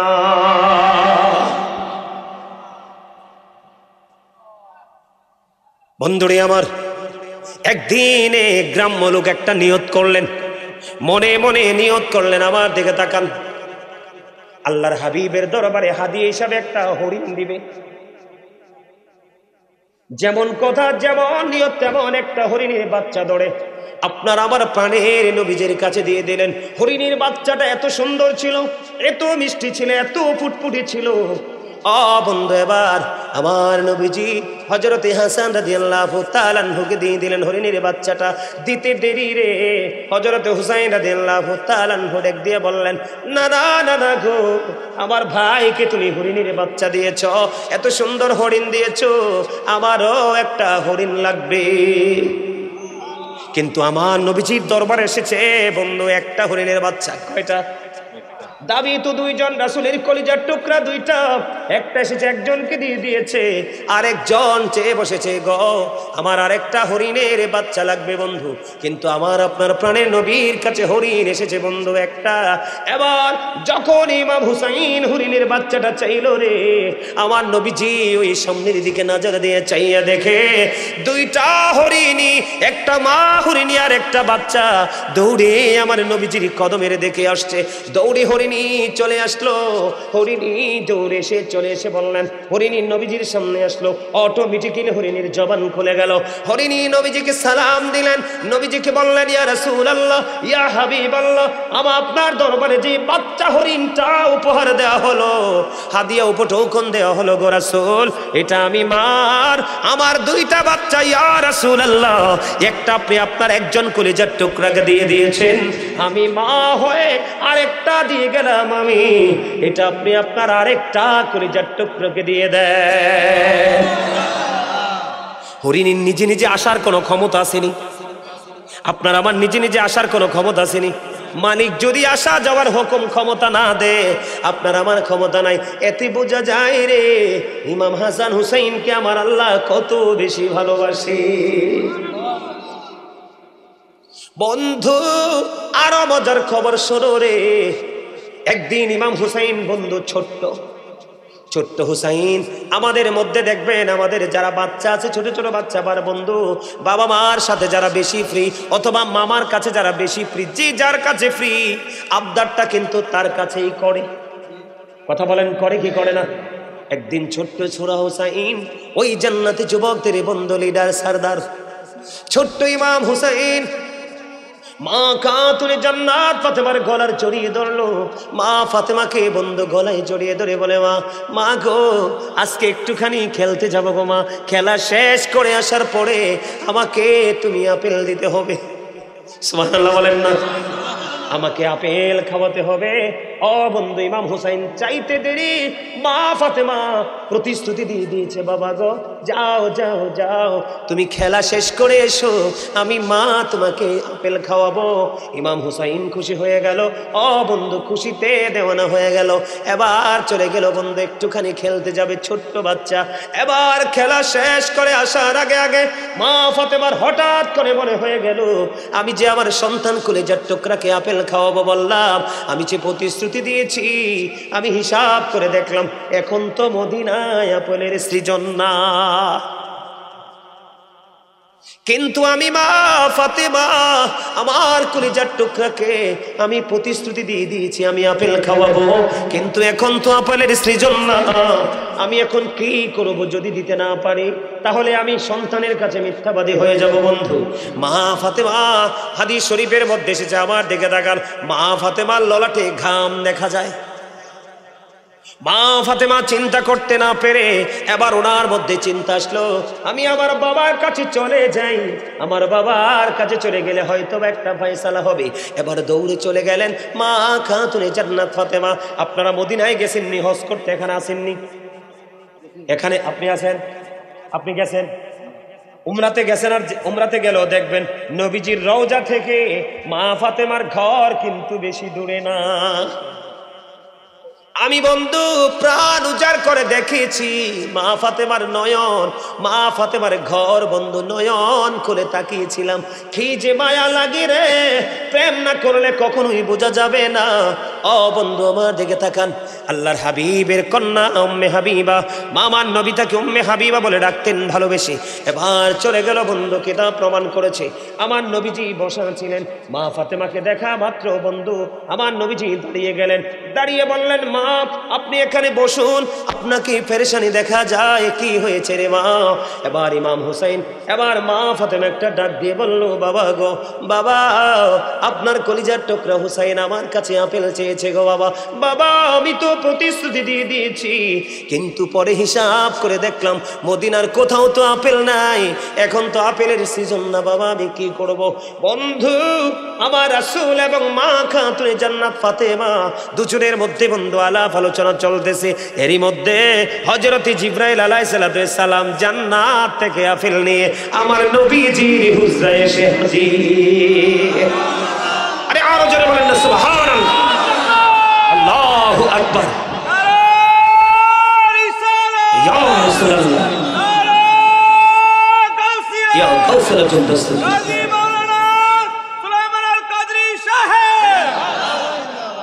আর এই আশেক এতক্ষণ তুমি কই আছিলা? হ্যাঁ ওরে বাবা রে, আলহামদুলিল্লাহ বলেন, আলহামদুলিল্লাহ বলেন, আরো জোরে বলেন না আলহামদুলিল্লাহ। মেম্বার সাহেব মনে হইতেছে ওয়াজ করতেছে আমি, আর পানি তৃষ্ণা লাগতেছে। হ্যাঁ গো তৃষ্ণা যাইবো ইনশাআল্লাহ, আপনি ওয়াজ করাইতে পারবেন, আমাদের এলাকার লোক ইনশাআল্লাহ ওয়াজ শুনতেছে না, একদিন লড়তেছে না। আলহামদুলিল্লাহ বলেন। এখন চুপ করে বসে থাকলে তো হইতো না, আমার সাথে তো কথা কইতে হইব। প্রেম কি জমে দুইজনের কথা এক না হইলে? কথা কয় না। এই ভালোবাসা কখন জমে? দুইটা মন যখন এক হয়, আর দুইটা দুই দিকে হাঁটলে এই প্রেম কখনোই টিকে, এটা টেম্পোরারি লাভ, ঠিক কিনা বলেন? টিকে না। আমরা একদম টেকসই প্রেম করতে চাই। দেখছেন নি খেলা? আরে ভাই দেখছো খেলা? এবার বন্ধু মা ফাতেমার ঘরে আমার নবীজির হুজরা মোবারকের মধ্যে জিবরাইল আমিন জান্নাতি আপেল নিয়ে বন্ধু হাজির। আল্লাহ ডেকে ডেকে বলে, জিবরাইল জলদি করে যাও গো, আমার হাবিবুল্লাহর কাছে আপেল নিয়ে চলে যাও। আমার হাবিবের কলিজার টুকরা ফাতেমা বিচলিত হয়ে গেছে, তাদেরকে বিচলিত অবস্থায় আমি আল্লাহ দেখতে চাই না। আপেল নিয়ে এসে বন্ধু হাজির হয়ে গেল। কিতাব প্রমাণ করেছে পৃথিবীর মধ্যে আমরা এখন আপেলগুলো যেমনটি খাই, ঠিক ওই আপেলটার রং তেমন ছিল, আকার তেমন ছিল, ঘ্রাণ তেমন ছিল, কিন্তু স্বাদ এই পৃথিবীর আপেলের মতো ছিল না। এবার বন্ধু জিবরাইল আলাইহিস সালাম বললেন, ইয়া রাসূলুল্লাহ, ইয়া হাবিবাল্লাহ, নবী গো, আমার 2টা বাটি লাগবে এবং একটা চাকু লাগবে। আমার 2টা বাটি এবং একটা চাকু লাগবে। বন্ধু কিতাব প্রমাণ করেছে মা খাতুনে জান্নাত ফাতেমা, মা আয়েশা সিদ্দিকা রাদিয়াল্লাহু তাআলা আনহার ঘরে গেলেন। ওনার ঘরে গিয়ে 2টা বাটি এবং একটা চাকু নিয়ে আসলেন। আসার পরে জিবরাইল আলাইহিস সালাম বন্ধু আপেলটাকে অর্ধেক করে দিল। আপেলটাকে অর্ধেক করে অর্ধেকটা বন্ধু একটা বাটির মধ্যে রেখে আরেকটা বাটির মধ্যে রেখে দিল, ঢেকে দিল। আমার নবীকে বললেন, ইয়া রাসূলুল্লাহ, ইয়া হাবিবাল্লাহ, নবী গো, এই আপেলের বাটিটা প্রতিদিন মাত্র একবার সরাবে, 2বার না। জোরে জোরে বলেন আল্লাহু আকবার। বাটিটা আপনি দৈনিক একবার সরাবেন, 2বার সরানো যাবে না। এইদিকে বন্ধু বাটির মধ্যে অর্ধেকটা রাইখা ঢেকে দিলেন, আর অর্ধেকটা আপনার আবার প্রাণীর নবীজির পবিত্র বরকতময় হাত মোবারকের মধ্যে তুলে দিলেন। তুলে দেওয়ার পরে জিবরাইল আলাইহিস সালাম টেকনিক শিখিয়ে দিয়ে চলে গেলেন। এবার মা খাতুনে জান্নাত ফাতেমা আপেল নিয়ে বন্ধু বাড়ি চলে গেল। বাড়ি চলে যাওয়ার পরে ওই দিক দিয়ে ইমাম হুসাইন খুশি হয়ে আসছেন মায়ের কাছে, মা মা গো, আমাকে আপেল খেতে দাও। এবার মা খাতুনে জান্নাত ফাতেমা এই আপেল যখন হযরতে হুসাইন রাদিয়াল্লাহু তাআলা আনহুকে দিলেন, আবার ইমাম হুসাইন একটা ডাক দিয়ে বললেন, মা মা গো, জীবনে কোনোদিন এত মজার আপেল তো খাইনি। এই আপেল তুমি কোথা থেকে এনেছো? এই আপেল আমাকে প্রতিদিন দিতে হবে। এবার মা খাতুনে জান্নাত ফাতেমা বললেন, বাবা গো, এই আপেল এসেছে জান্নাত থেকে তোমার নানার কাছে। এবার একটা দৌড় দিলেন ইমাম হুসাইন, দৌড়ে চলে গেলেন আপনার আমার প্রাণের নবীর কাছে, যাইয়া বলে, নানা গো, এত মজার আপেল তুমি আমাকে আগে কেন দেওনি? আজকে থেকে প্রতিদিন আমাকে আপেল দিতে হবে। আমার নবীজি বলেন, নানা গো, তুমি চলে যাও, তোমার জন্য আপেলের ব্যবস্থা হয়ে যাবে। বন্ধু আজকে যে অর্ধেকটা দিয়েছে তারা খেয়েছে, কিন্তু আসল রহস্য হলো ওই বাটি ঘেরা। বন্ধু বাটির মধ্যে অর্ধেকটা আপেল রেখে দিল, ঢেকে দিল।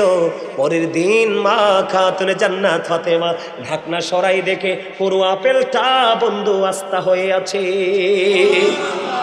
আর জোরে বলেন সুবহানাল্লাহ। মা ফাতেমা আস্তা যখন দেখতে পাইলেন, জিবরাইল আলাইহিস সালাম বলে গেলেন, ইয়া রাসূলুল্লাহ, ইয়া হাবিবাল্লাহ, নবী গো, ও প্রাণের নবী, এই যে আপেলটা আমি এখানে রেখে গেলাম, এটা প্রতিদিন আপনি একবার করে ঢাকনা সরাবেন। আমি দেখিয়ে দিলাম ইয়া রাসূলুল্লাহ, এই আপেলটার এই দিক দিয়ে কাটবেন, মানে এমনি কেটে অর্ধাংশ সবাই মিলে চাইলে খেতে পারবে, সবাই মিলে খাবেন। আর বাকি অর্ধাংশ আমি যেমনি ভাবে কেটেছি ঠিক এমনি ভাবে অর্ধাংশ বাটির মধ্যে রেখে আবার ঢেকে দেবে। বন্ধু আজকের দিন চলে গেল, তবে সবচেয়ে বড় মজার খবর হলো গতকালকে ইমাম হুসাইন এবং তার সঙ্গীরা যে আপেলটা খেয়েছেন, এই আপেলটা কিন্তু যেইটা খেয়েছিল আজকেও সেই আপেলটাই খেয়েছে, কিন্তু গতকালকের স্বাদ এবং আজকের স্বাদ, এই 2 দিনের স্বাদের মধ্যে ছিল আকাশ পাতাল পার্থক্য। তার মানে আপেলটা গতকালকে যেমন মজা ছিল আজকে কিন্তু তেমন না, আজকে ভিন্ন স্বাদ। আজকের দিনও চলে গেল। বন্ধু পরের দিন মা খাতুনে জান্নাত ফাতেমা আবার তিনি বাটিটা সরালেন। বাটি সরানোর পরে আবার চাইয়া দেখে ওই যে আপেলটা আবার বন্ধু পুরো গোটা হয়ে আছে। আওয়াজ করে বলেন আল্লাহু আকবার, আরো জোরে বলেন আল্লাহু আকবার, আরো জোরে আল্লাহু আকবার। খেয়াল করছেন প্রেম ভালোবাসা দেখছেন? এবার একে এক করে বন্ধু একদিন চলে গেল, দ্বিতীয় দিন মা খাতুনে জান্নাত ফাতেমা ও বন্ধু ঢাকনা সরাই দেখে আবার পুরো আপেলটা আস্তা হয়ে আছে। আজকে আবার মা ফাতেমা যেমন করে জিব্রাইল শিখিয়ে দিল ঠিক তেমনি ভাবে বন্ধু অর্ধাংশ কেটে নিল, কাটার পরে তিনি খাইলেন। কিন্তু গতকালকের মতো আজকের স্বাদ না, আজকের স্বাদ হলো আবার ভিন্ন। বন্ধুরে আমার এমনি করে করে করে করে প্রতিদিন একদিন চলে গেল, 2 দিন চলে গেল, 3 দিন চলে গেল, 4 দিন চলে গেল, দেখতে দেখতে বন্ধু 1 মাস 2 মাস চলে গেল। ও বন্ধু এমনি করে বছর, মাসের পর মাস চলে যাচ্ছে, 1টি বছর চলে গেল, 2টি বছর চলে গেল। বন্ধু কিতাব প্রমাণ করেছে মা খাতুনে জান্নাত ফাতেমা ইমাম হুসাইনকে ওই আপেলটা 2 বছর পর্যন্ত খাইয়েছে। বন্ধু ঢাকনা সরাইলে দেখে আস্থা হয়েছে, অর্ধেকটা খেটে খায়, প্রতিদিনই ভিন্ন ভিন্ন স্বাদ। 2 বছর পরে ওই আপেলটা বন্ধু বাকি অর্ধাংশ বন্ধু অদৃশ্য হয়ে যায়। জোরে জোরে বলেন না সুবহানাল্লাহ, আর জোরে বলেন সুবহানাল্লাহ। এই হুসাইনকে ভালোবাসার দরকার আছে না নাই? হুসাইনকে ভালোবাসতে 5 ওয়াক্ত নামাজ পড়তে হবে। ওই যে 61 হিজরিতে কারবালা হয়েছে, ইমাম হুসাইন ইয়াজিদ বাহিনীর সাথে আপোষ করেনি, সত্যের পক্ষে থেকে লড়াই করে শহীদ হয়েছে। তারপরেও বন্ধু পিছপা হয়নি। ইমাম হুসাইন যখন কারবালার ময়দানে ঢুকতেছে, কুফা থেকে একে একে 150 চিঠি দেওয়া হলো। আসার পূর্বেও তিনি জানতে পেরেছে মুসলিম বিন আকিল ভালো নেই। ও বন্ধু ইমাম হুসাইন কারবালার ময়দানে ঢোকার আগে আগে ইবনে জিহাদ মুসলিম বিন ইবনে জিয়াদ মুসলিম বিন আকিলকে হত্যা করে ফেলেছে, শহীদ করে ফেলেছে। ইন্না লিল্লাহি ওয়া ইন্না ইলাইহি রাজিউন। তারপরে ইমাম হুসাইন পিছু হটেনি, তিনি যুদ্ধের ময়দানে এসেছে। ও বন্ধু সবচেয়ে বড় মজার খবর হলো এক ব্যক্তি এসে বললেন, ইয়া রাসূলুল্লাহ ইয়া হাবিবাল্লাহ। এই হাদিসের রাবী হলেন উম্মুল ফজল বিনতে হারিস। তিনি বললেন, হাদিসের রাবী হলেন তিনি বললেন, এক ব্যক্তি এসে নবীজিকে বললেন, উনি এসে বললেন, ইয়া রাসূলুল্লাহ আমি স্বপ্নে দেখেছি, ইয়া রাসূলুল্লাহ আমি উম্মুল ফজল বিনতে হারিস রাদিয়াল্লাহু তাআলা আনহা। তিনি বললেন, ইয়া রাসূলুল্লাহ আমি স্বপ্নে দেখেছি আপনার থেকে 1 টুকরা গোশত আমার কোলে তুলে দেওয়া হয়েছে। নবীজি বললেন, তুমি ভালো স্বপ্ন, চমৎকার স্বপ্ন দেখেছ। তার মানে হলো ফাতেমা খাতুনে জান্নাত ফাতেমার নূরানী সন্তান পৃথিবীতে আসবে ইমাম হুসাইন। এই হুসাইনকে তোমার কোলে তুলে দেওয়া হবে। প্রেমটা দেখছেননি খেলা? উম্মুল ফজল বিনতে হারিস বলতেছে, আমি স্বপ্নে দেখেছি ইয়া রাসূলুল্লাহ আপনার থেকে 1 টুকরা গোশত আমার কোলে তুলে দেওয়া হয়েছে, আমি এটাকে ধারণ করেছি। আমার নবীজি বললেন, এই স্বপ্নের ব্যাখ্যা হলো কি জানোনি? এই স্বপ্নের ব্যাখ্যা হলো আমার কলিজার টুকরা ফাতেমা সন্তান প্রসব করবে, সন্তানটা তোমার কোলে তুলে দেওয়া হবে। সত্যি সত্যি মা খাতুনে জান্নাত সন্তান কলিজার টুকরা প্রসব করলেন। ও বন্ধু ওনার হাতে দিলেন, উনি নবীজির হাতে তুলে দিলেন। নবীজির হাতে তুলে দিলেন, হঠাৎ করে নবীজির দৃষ্টি অন্যদিকে চলে গেল। ও বন্ধু রাসূলের 2 চক্ষু মুবারক দিয়ে পানি গড়গড় করে পড়ছে। উম্মুল ফজল বিনতে হারিস প্রশ্ন করলেন, ইয়া রাসূলুল্লাহ ইয়া হাবিবাল্লাহ, নবী গো, ও প্রাণের নবী আপনার চোখে কেন পানি দেখা যায়? আমার নবীজি বললেন, জিবরাইল আলাইহিস সালাম আমার কাছে এসে খবর দিয়েছে আমার এই কলিজার টুকরাকে সাদা দাগের কিছু কুকুর হরণ করে নিয়ে যাবে, তাদেরকে পৃথিবী থেকে নির্মমভাবে শহীদ করে দিবে। জোরে জোরে বলেন না নাউজুবিল্লাহ।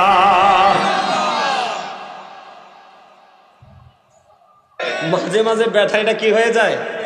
ডাউন হয়ে যায়। ঠিক কিনা বলে? আর জোরে ভাল লাগে গজল? হ্যাঁ, তাহলে আমার লেখা একটা গজল গাই, একটু অল্প করে গাইবো, বেশি না কিন্তু গাইবো, শুনবেন পারলে? ওমর কোথা একটুখানি গাইবো, কারণ আমার ওয়াজ বাকি আছে তো আরো। নবীজি কেমন করে বলো তোমায় দেখি, ওগো নবীজি কেমন করে বলো তোমায় দেখি, আছো তুমি ওই মদিনায়, আছো তুমি ওই মদিনায়, সঙ্গে নিয়ে 2 প্রেমিক সাথী, কেমন করে বলো তোমায় দেখে, বলেন ওগো নবীজি কেমন করে বলো তোমায় দেখি। দেখার আশা আমার মনে পুষে রেখেছি আপন করে, বলেন দেখার আশা পুষে রেখেছি যতন করে, পাই যদি গো নবী তোমার দিদার, শীতল হবে মোর দুটি আখি, কেমন করে বলো তোমায় দেখি, বলেন ওগো নবীজি কেমন করে বলো তোমায় দেখি। মারহাবা। আর পুরাটা শুনতে চাইলে অনলাইনে আছে, এখানে পুরাটা গাওয়া যাবে? আর যারা বলেন যাবে, যাবে না, যাবে না। এটা পুরাটা শুনতে চাইলে অনলাইন থেকে কালেক্ট করবেন, অনেক গজল গাওয়া আছে অনলাইনে। সম্মানিত উপস্থিতি, আমরা যদি আল্লাহ আল্লাহ রাসূলকে পেতে চাই তাহলে আমাদের ঈমানকে আগে টেকসই করতে হবে, আর ঈমানকে টেকসই করতে হলে সর্বপ্রথম রাসূলকে ভালোবাসতে হবে, রাসূলের আহলে বাইতকে ভালোবাসতে হবে। এই ভালোবাসার মধ্য দিয়ে আমরা আল্লাহ রাব্বুল আলামিনের কি করতে পারবো? আল্লাহ রাব্বুল আলামিনের নৈকট্য, আল্লাহ রাব্বুল আলামিনের দিদার আমরা হাসিল করতে পারবো। সম্মানিত উপস্থিতি, ইমাম হুসাইন চলে যাবে, শিবার ওনার বুকের উপর চেপে বসবে, এই মুহূর্তে তিনি নামাজ পড়েছে। আমরা আহলে বাইতকে ভালোবাসি ঠিকই, কিন্তু নামাজের ক্ষেত্রে আমরা বড়ই উদাসীন। কথা বলেন ঠিক না? ঠিক আছেন আমাদের মধ্যে সমস্যা।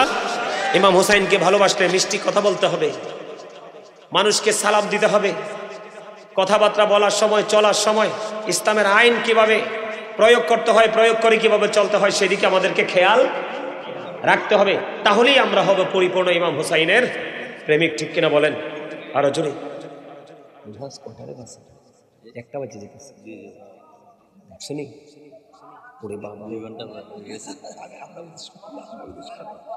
আলহামদুলিল্লাহ বলেন আরো জোরে। সম্মানিত উপস্থিতি, আমার দিকে তাকান। আলোচনা হয়ে গেছে 2 ঘন্টার মতো, আমার আরো কাজ আছে।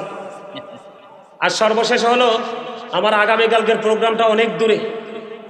আগামীকালকে এখান থেকে যাইয়া খাইয়া টাইয়া নামাজ পড়ে আগামীকালকে প্রোগ্রামের জন্য রওনা দিতে হবে, অনেক দূরে আগামীকালকের প্রোগ্রাম। আমার অনেকগুলো কাজ বাকি আছে, আপনারা কেউ যাবেন না, আপনারা শেষ পর্যন্ত থেকে তারপর এখান থেকে যাবেন। রাজি আছেন নি? হ্যাঁ, সবাই রাজি?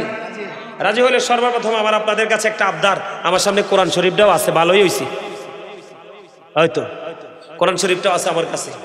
আপনাদের এখানে মসজিদ হচ্ছে না, পিছনে মসজিদ, মসজিদের কাজ চলমান। আপনাদের কাছে আমি একটু মসজিদের জন্য হাত পাতবো, আপনারা আমাকে আমার কাছে আল্লাহর ঘরের জন্য কিছু দান করবেন। রাজি আছেন নি? ওমা মনু জবান ছোট হয়েছে কিরফিন নে, হ্যাঁ আমি হাত পাতলে দিবেন না আপনারা? আমি কি বলছি বাড়ি থেকে গরু জায়গা জমিন বিক্রি করে দেন? এটা আপনার উপর যেন প্রেশার না আসে, মহাব্বত করে দিবেন। এই মেয়ে আমার দিকে তাকান। আল্লাহ রাসূল এক সাহাবী অসুস্থ হয়ে গেল, নবীজি দেখতে গেলেন। নবীজি যখন দেখতে গেলেন আল্লাহর হাবিবকে বললেন, ইয়া রাসূলুল্লাহ, ইয়া হাবিব আল্লাহ, নবী গো, ও প্রাণের নবী, আমার মনে হয় আমি আর পৃথিবীতে বাঁচবো না। ইয়া রাসূলুল্লাহ, ইয়া হাবিব আল্লাহ, নবী গো, আমার মনে হয় নবী গো আমি আর বাঁচবো না গো নবী। আমি বলতে চাই আমার যতগুলো দৌলত আছে আমি সবগুলো দিনের জন্য খরচ করে দেব। আমার নবী বললেন, না না, তুমি সবগুলো খরচ করতে পারবে না। ইয়া রাসূলুল্লাহ, আমি যদি সবগুলো খরচ না করি তাহলে আমি অর্ধেক খরচ করব, আমি অর্ধেক দান করে দিব। আমার নবীজি বললেন, না না, তুমি অর্ধেক দান করো না। ইয়া রাসূলুল্লাহ, তারপরে আমি বলবো আমি যদি পুরাটা দিতে না পারি, অর্ধেক দিতে না পারি, আমি 1/3 দান করে দিব, তার মানে 3 ভাগের 1 ভাগ দান করে দিব। আমার নবী বললেন, তুমি এটা করতে পারো। এই মিয়া কি কমু আছে? আকমাল খারাও, দাঁড়াও। এই যে দেখেন, আমি আপনাদেরকে বুঝাই, আপনারা তো আলেমদেরকে নিয়ে কমেন্টস করেন, আপনারা না, মানে আপনারা বলতে কিছু লোক আছে না দুষ্ট।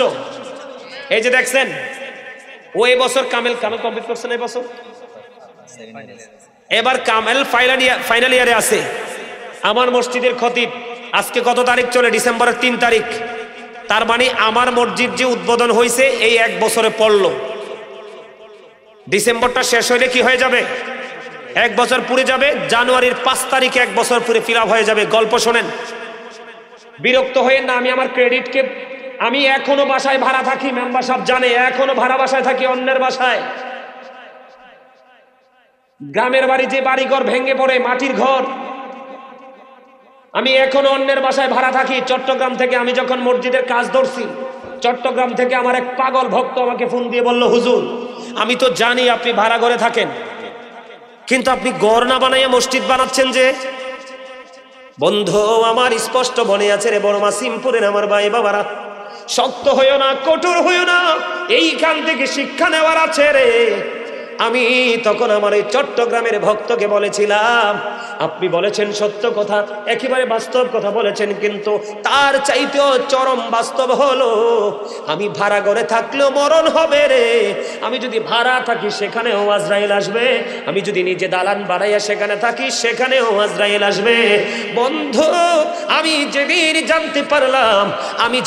জানতে পারলাম এই পৃথিবীর বুকে যদি বন্ধু 1 কোটি মানুষ মিলে একটা মসজিদ বানায়, 1000 মানুষ মিলে যদি একটা মসজিদ বানায়, 100 মানুষ মিলে যদি একটা মসজিদ বানায়, আমার নবীজি বলে দিয়েছে বন্ধু, কাল হাসরের ময়দানে ইন্তেকাল করার পরে তোমরা জান্নাতের দিকে নজর দিয়ে চাইয়া দেখবা, আল্লাহ রাব্বুল আলামিন আল্লাহর কুদরতি হাতে তোমাদের জন্য স্পেশাল ভাবে ঘর তোমাদের জন্য বরাদ্দ দিয়ে দিবে। এই পৃথিবীর বুকে যতগুলো মানুষ মিলে এই মসজিদটা বানিয়েছো সবার এই মালিকানা আছে। তোমরা সবাই সেদিন জান্নাতের মধ্যে আল্লাহর দেওয়া এই ঘর, স্পেসিফিক ভাবে ভিআইপি ঘরের মধ্যে তোমরা পৃথিবীর বুকে যারা মসজিদ বানিয়েছো তোমরা সবাই থাকবে। আল্লাহর হাবিব বলেছে আলিশান বড় মসজিদ বানাতে হবে এমনটি নয়, বড় দালান বানাতে হবে এমনটিও নয়। তোমার সক্ষমতা যেমন, মাটি দিয়ে বানাও মসজিদ, টিনের বেড়া দিয়ে বানাও মসজিদ, দালান বানাও মসজিদ, ছোট বানাও মসজিদ, বড় বানাও মসজিদ, তোমার জন্য জান্নাতে ঘর বরাদ্দ হবে। বন্ধু ওয়াল্লাহি ওয়াল্লাহি আল্লাহর কসম করে বলছি বন্ধু, আমার যে মসজিদটা আমি করেছি, আমার গ্রামের মানুষ যদি আরো একবার এই পৃথিবীতে জন্ম হয়ে আসে তারপরেও তারা এই মসজিদ বানানো সম্ভব হবে না। ঠিক কিনা বলো বন্ধুরে? আমার যদি সুযোগ হয় আমার এই মেম্বার সাহেবকে নিয়ে ঘুরে যেয়ে দেখে আসবেন, একেবারে প্রত্যন্ত অঞ্চল, বর্ডার অঞ্চল, মানুষ আমার মসজিদ দেখতে একটা নজর চায়। সবচেয়ে বড় মজার খবর হলো A to Z কমপ্লিট করে ফেলেছি মাত্র 5 মাসে। এক টানা বিদ্যুৎ গতিতে কাজ চলেছে বন্ধু। 5 মাসে মসজিদ কমপ্লিট করেছি। আগে পাঞ্জেখানা হতো, মাটির ঘর ভেঙে পড়ে যায়, জীর্ণ শীর্ণ। আমি কাজ ধরার পরে 5 মাসে কমপ্লিট করেছি। আগে 5 ওয়াক্ত হতো। আমি মসজিদ বানানোর পরে খতিব সাহেবকে নিয়োগ দিয়েছি, আমার গ্রামের মানুষে পছন্দ করেছি বন্ধু বুঝানোর জন্য।